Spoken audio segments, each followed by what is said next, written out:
नमस्कार दोस्तों, मैं सीएम मनोज गुप्ता स्वागत करता हूं आपका हमारे YouTube channel all about taxes में। आज हमारी इस वीडियो में हम बात करेंगे कि इनकम टैक्स के अंदर वो कौन कौन सी सेविंग्स हैं जो आप करते हैं तो आप टैक्स सेव कर सकते हैं।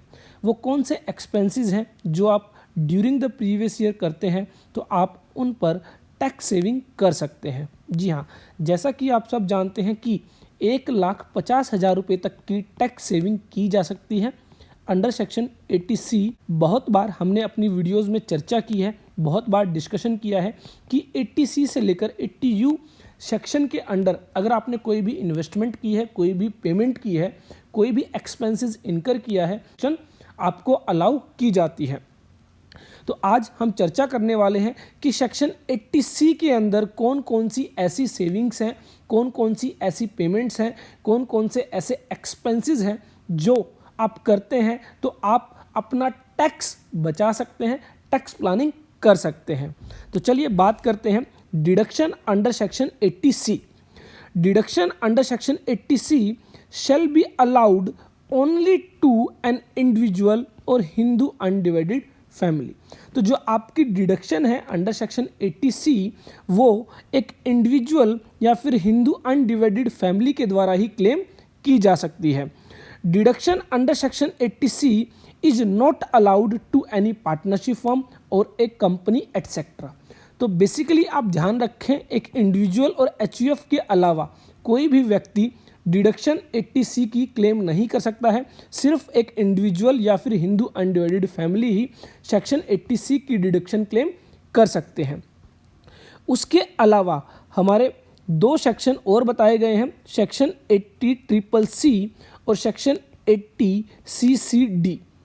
इन दोनों को मिलाकर और साथ में सेक्शन 80C को मिलाकर हम 1,50,000 रुपये तक की मैक्सिमम टैक्स सेविंग कर सकते हैं। तो यहाँ पर deductions shall be allowed to the extent of the following investments but as per section 80CCE maximum deduction allowed shall be ₹1,50,000 including deduction under section 80CCC and section 80CCD।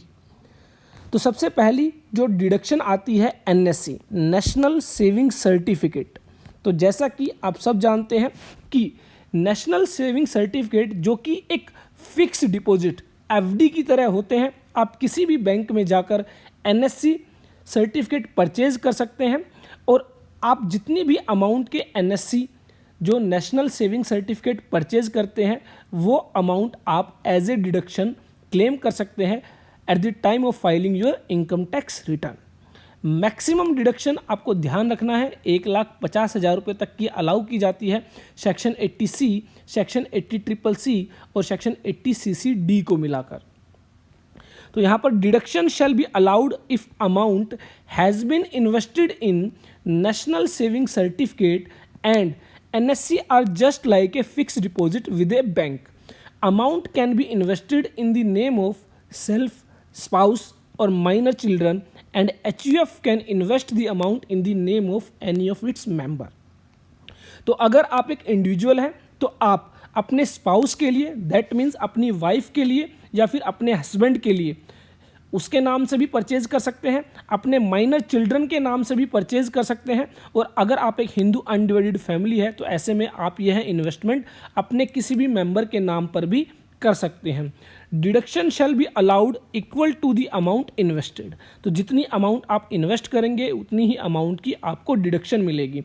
And amount received on maturity shall be exempt from income tax. तो जो amount आपको maturity के बाद मिलेगी तो वो आपकी income tax से एग्जेम्प्ट रहेगी, उस पर कोई भी इनकम टैक्स आपको पे नहीं करना होगा। But interest shall be taxable every year on accrual basis. लेकिन जो इंटरेस्ट है वो आपका ईयरली बेसिस पर टैक्सेबल होगा। But payment of interest shall be received on maturity.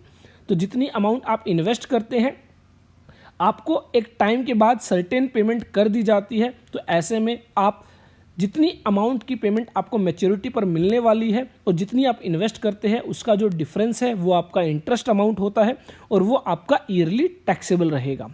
Deduction under section 80C shall also be allowed for such accrued interest, but no deduction shall be allowed for accrued interest of the year in which SSC has received payment. तो ध्यान रखें कि जो interest yearly आपका accrue होगा वो deduction के तौर पर अलाउ होगा, लेकिन लास्ट जब आपको पेमेंट मिलेगी जिस ईयर में, उस ईयर का जो इंटरेस्ट है वो आपका टैक्सेबल रहेगा. NSC are issued for 5 years और 10 years. तो एक एग्जाम्पल के जरिए हम यहाँ पर समझने की कोशिश करते हैं. Mister x has income under the head house property 10 lakh rupees. तो रेंटल इनकम इनकी यहाँ पर 10 लाख रुपीज़ है.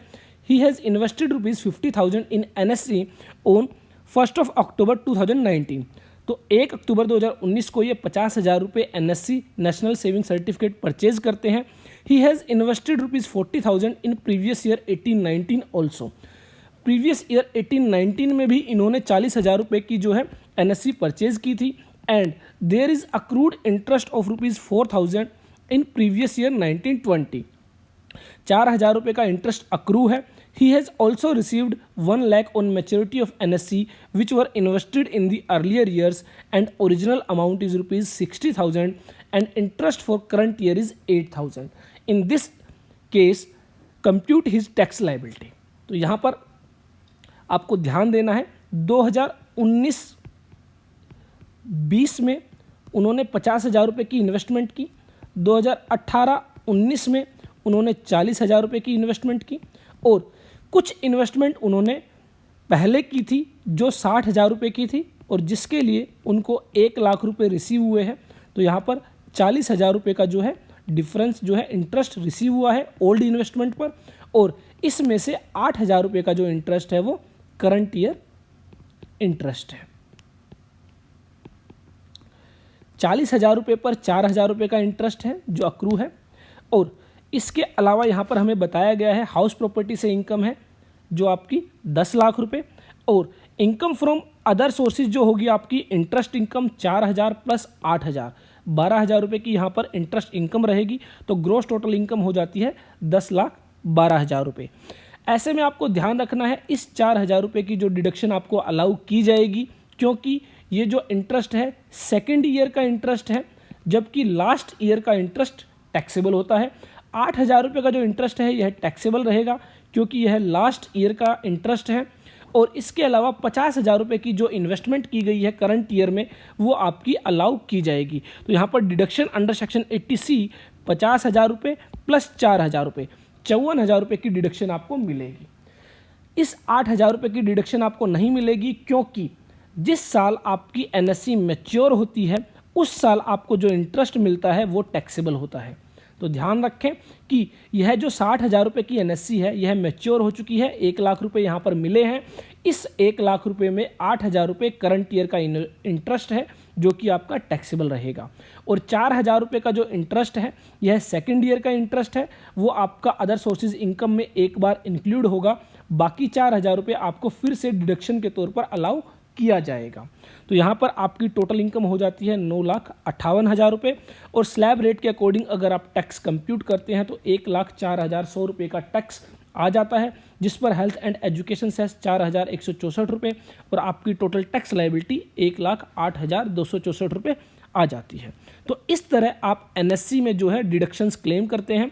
NSC का जो इंटरेस्ट है वो ध्यान रखें, जो लास्ट ईयर इंटरेस्ट है जब आपकी NSC मैच्योर होती है वो आपका टैक्सेबल होता है. अदरवाइज NSC इंटरेस्ट की आपकी डिडक्शन 80C के तहत अलाउ की जाती है. दूसरी इन्वेस्टमेंट आप कर सकते हैं पब्लिक प्रोविडेंट फंड में. पब्लिक प्रोविडेंट फंड बेसिकली जो है सेंट्रल गवर्नमेंट के द्वारा रन किया जाता है, और आप किसी भी बैंक या पोस्ट ऑफिस में जाकर public provident fund account open कर सकते हैं. यह आप अपने नाम से, अपने स्पाउस के नाम से या फिर अपने चिल्ड्रन के नाम से ओपन कर सकते हैं. और अगर आप HUF हैं तो किसी भी मेंबर के नाम से यह अकाउंट ओपन किया जा सकता है. इसके अंदर आप जो भी इन्वेस्टमेंट करते हैं, इसके अंदर आप जो भी अमाउंट डिपॉजिट कराते हैं वह आपकी डिडक्शन के तौर पर अलाउ की जाती है, और इसकी मैच्योरिटी जो है वो 15 साल के बाद होती है. Amount received on maturity shall B exempt from income tax. साथ ही जो इंटरेस्ट आपको मिलेगा मैच्योरिटी के समय वो भी आपका जो है इंटरेस्ट एग्जाम्प्ट रहेगा. No deduction is allowed under section 80C for interest. तो 80C के तहत यह इंटरेस्ट नहीं आता है। बेसिकली इंटरेस्ट आपका अलग से एग्जेम्प्ट होता है अंडर। तो यहाँ पर आप ध्यान रखें कि PPF account, public provident fund account में आप जो भी अमाउंट इन्वेस्ट करेंगे मैक्सिमम 1,50,000 रुपये तक की डिडक्शन आपको मिलेगी, और जितनी अमाउंट आप डिपॉजिट कराएंगे वो आप डिडक्शन के तौर पर क्लेम कर सकते हैं। इस पीपीएफ अकाउंट में जितना भी आपको इंटरेस्ट मिलता है वह आपका एग्जेम्प्ट होता है, और जो मैच्योरिटी पर जो भी अमाउंट आपको मिलेगी वो भी आपकी एग्जेम्प्ट रहेगी।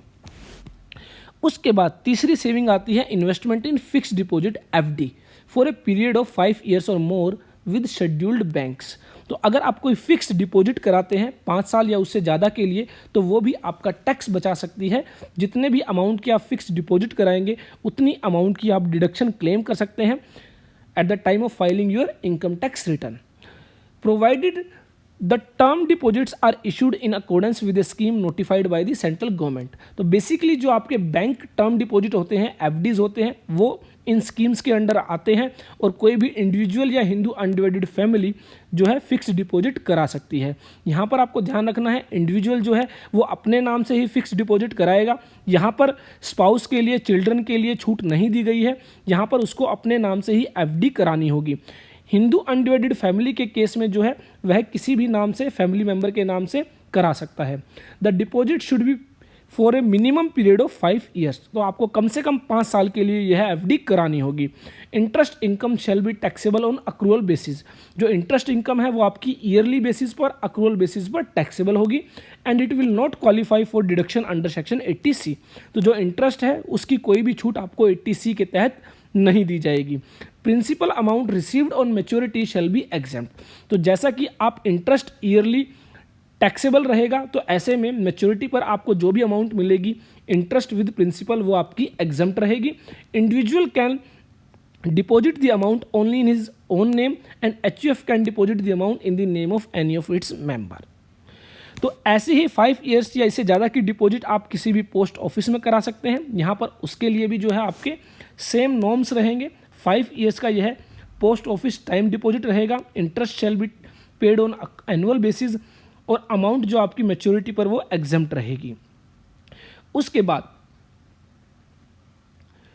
यहां पर आपको एक बात का ध्यान रखना है कि अगर फिक्स्ड डिपॉजिट आप प्री मैच्योरिटी कराते हैं, दैट मीन्स जो आपकी टर्म है 5 years या उससे ज़्यादा, उससे पहले ही आप उसको जो है प्री मैच्योर करा लेते हैं, तो ऐसे में जितनी भी अमाउंट की आपने डिडक्शन ली थी वो आपकी फिर से टैक्सेबल होगी, और उस पर आपको टैक्स पे करना होगा।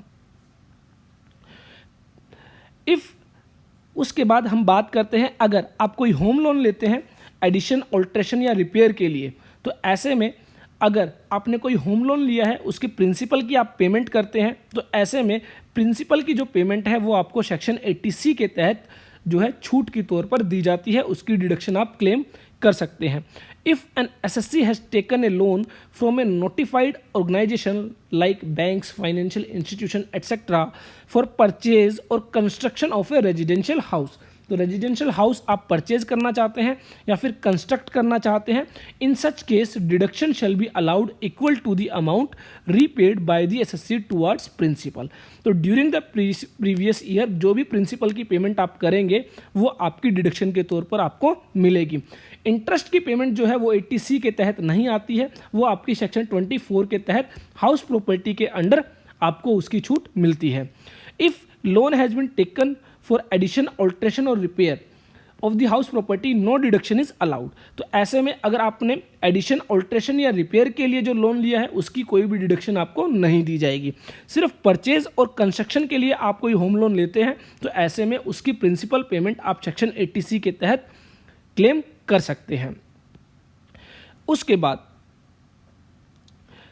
अगर आप LIC प्रीमियम पे करते हैं तो ऐसे में जितना भी प्रीमियम आप पे करेंगे उसकी छूट आप क्लेम कर सकते हैं। इफ़ एनी इंडिविजुअल और HUF has taken life policy, deduction shall be allowed for the premium paid for such life policy, and individual can take the policy in the name of self, spouse and children, and Hindu undivided family can take the policy in the name of any of its member। तो ध्यान रखें, एक individual अपने नाम से, spouse के नाम से, चिल्ड्रन के नाम से ले सकता है LIC पॉलिसी, और HUF जो है वो किसी भी मेंबर के नाम से ले सकती है। यहाँ पर आपको बस एक बात का ध्यान रखना है कि जो भी आप LIC प्रीमियम पे कर रहे हैं वो सम एश्योर्ड का 10% से ज़्यादा नहीं होना चाहिए। Deduction is allowed equal to the premium paid but maximum up to 10% of capital sum assured. If premium paid is more than 10% of capital sum assured, deduction shall be allowed only for 10%। For example, मान लीजिए आपकी जो policy है उसका sum assured 1 lakh रुपए है, तो ऐसे में ध्यान रखें 10% मैक्सिमम 50,000 रुपये तक की ईयरली डिडक्शन आपको यहाँ पर मिलेगी। उसके बाद अगर आप ट्यूशन फीस की पेमेंट करते हैं किसी स्कूल, कॉलेज, यूनिवर्सिटी को या फिर any other educational institutes in India, तो ऐसे में जितनी भी ट्यूशन फीस की आप पेमेंट करते हैं मैक्सिमम 1,50,000 रुपये तक की छूट आप क्लेम कर सकते हैं। Provided the fees has been paid in connection with the children of the SSC and further for maximum 2 children. तो जो आप अपने बच्चों की एजुकेशन के लिए जो पे करेंगे वही आप क्लेम कर सकते हैं, और मैक्सिमम 2 बच्चों तक के लिए यह क्लेम की जा सकती है। जो एजुकेशन होनी चाहिए वो होल टाइम एजुकेशन होनी चाहिए, पार्ट टाइम एजुकेशन नहीं होनी चाहिए। Children shall include even adopted and step children also. तो अगर कोई अडोप्टेड चिल्ड्रन है या फिर स्टेप चिल्ड्रन है, ऐसे में उसके लिए भी अगर आप ट्यूशन फीस की पेमेंट करते हैं वो भी आपको अलाउ की जाएगी। यह डिडक्शन सिर्फ इंडिविजुअल के लिए अलाउड है। Deduction is not allowed to HUF के लिए यह डिडक्शन अलाउ नहीं होगी। उसके बाद employees contribution to statutory provident fund, recognised provident fund और अप्रूव्ड सुपर एन्यूशन फंड। तो ऐसे में अगर आप एक एम्प्लॉय है और एम्प्लॉयर के द्वारा जो है आपका जो statutory provident fund, recognised provident fund और अप्रूव्ड सुपर एन्यूशन फंड के लिए जो कंट्रीब्यूशन एम्प्लॉयज़ का डिडक्ट किया जाता है और जो पे किया जाता है इन फंड्स के अंदर, तो वो भी आप डिडक्शन के तौर पर क्लेम कर सकते हैं। Investment in units of UTI और mutual fund including unit linked insurance plan of UTI और म्यूचुअल फंड। तो आप म्यूचुअल फंड्स वगैरह में इन्वेस्ट करते हैं जो यूनिट्स ऑफ UTI है या फिर म्यूचुअल फंड्स है, तो ऐसे में उसकी डिडक्शन भी आपको अलाउ की जाती है। Subscription to notified deposit scheme of NHB। तो अगर आप NHB के तहत नोटिफाइड डिपॉजिट स्कीम्स का सब्सक्रिप्शन लेते हैं, होम लोन अकाउंट स्कीम के तहत आप सब्सक्रिप्शन लेते हैं, तो ऐसे में वो भी आपको छूट के तौर पर अलाउ की जाएगी। इन्वेस्टमेंट इन इक्विटी शेयर्स और debenture etcetera forming part of N eligible issue. तो कुछ केसेस में जो है आपको इक्विटी शेयर्स और डिबेंचर्स में जो आप इन्वेस्टमेंट करते हैं वो आपको अलाउ की जाती है। हालांकि ये जो है ये गवर्नमेंट अप्रूव्ड जो है इश्यूज होते हैं। उसके बाद investment in notified bonds issued by the national bank for agriculture and rural development. तो बेसिकली नाबार्ड एक अथॉरिटी है जिसके द्वारा ये जो है बॉन्ड्स इशू किए जाते हैं, और ऐसे में अगर आप इन बॉन्ड्स में इन्वेस्टमेंट करते हैं तो वो आपको डिडक्शन के तौर पर अलाउ की जाती है। Senior citizen saving scheme. तो अगर आप किसी सीनियर सिटीजन सेविंग स्कीम में इन्वेस्टमेंट करते हैं अपने नाम से, तो ऐसे में मैच्योरिटी पर जो भी पैसा है वो आपका एग्जम्प्ट रहता है, और इंटरेस्ट जो है वो आपका टैक्सेबल रहेगा क्वार्टरली बेसिस पर। Deduction under section 80C for interest is not allowed. Interest के लिए आपको 80C में अलाउड डिडक्शन नहीं मिलेगी। हालांकि जो अमाउंट आप इन्वेस्ट करेंगे उसकी डिडक्शन आप क्लेम कर सकते हैं। इसके अलावा सुकन्या समृद्धि अकाउंट में आप अमाउंट इन्वेस्ट करते हैं वो भी आप डिडक्शन के तौर पर क्लेम कर सकते हैं। साथ ही इसमें जो इंटरेस्ट मिलता है वो भी आपका एग्जम्प्ट रहता है, उस पर भी आपको कोई टैक्स नहीं देना होता है, और मैच्योरिटी पर जितनी भी अमाउंट आपको मिलती है वो भी आपकी टैक्स फ्री होती है, एग्जम्प्ट होती है। उसके अलावा हमने देखा था 80CCD के तहत बेसिकली आप जो पेंशन स्कीम में इन्वेस्टमेंट करते हैं जो कि एक फिक्स पीरियड के लिए है और 3 साल से कम का यह पीरियड नहीं होता है, और सेंट्रल गवर्नमेंट के द्वारा यह जो स्कीम है रन की जाती है, तो नोटिफाई की जाती है। ऐसे में आप इस पेंशन स्कीम में जो भी अमाउंट इन्वेस्ट करेंगे सेक्शन 80CCD के तहत आप उस डिडक्शन को क्लेम कर सकते हैं। इन सभी डिडक्शन में आपको एक बात का ध्यान रखना है, ये डिडक्शन जो है पेमेंट बेसिस पर आपको अलाउ की जाती है, ड्यू बेसिस पर अलाउ नहीं की जाती है। दैट मीन्स आप जितनी पेमेंट करेंगे उतनी ही आपको डिडक्शन मिलेगी। फॉर एग्जांपल आपका लाइफ इंश्योरेंस प्रीमियम जो है वो ड्यू होता है लेकिन आप उसकी पेमेंट नहीं कर पाते हैं किसी वजह से, तो ऐसे में उस साल के लिए आपको डिडक्शन नहीं दी जाएगी। तो ध्यान रखें 80C के तहत आप जो भी डिडक्शन क्लेम करना चाहते हैं उसकी पेमेंट जरूरी है during the previous year. I hope हमारी ये वीडियो आपके लिए यूज़फुल होगी। देखते रहिए, लाइक करते रहिए, शेयर